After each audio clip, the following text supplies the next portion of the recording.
शंभू चमोली।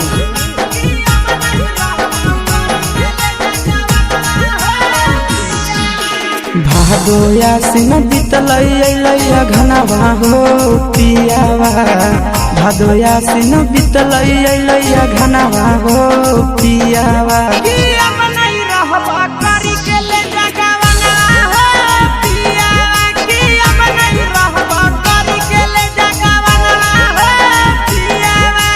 तोहरा बिना लागै नहीं मनवा हो पियावा, तोहरा बिना लागै नहीं मनवा हो पियावा।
सुते के मनवा कद है राते पलंगवा हो पियावा, सुते के मनवा कद है राते पलंगवा हो पियावा।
जाड़ा में ठिठुरे हमारो बदनवा हो पियावा, जाड़ा में ठिठुरे हमारो बदनवा हो पियावा।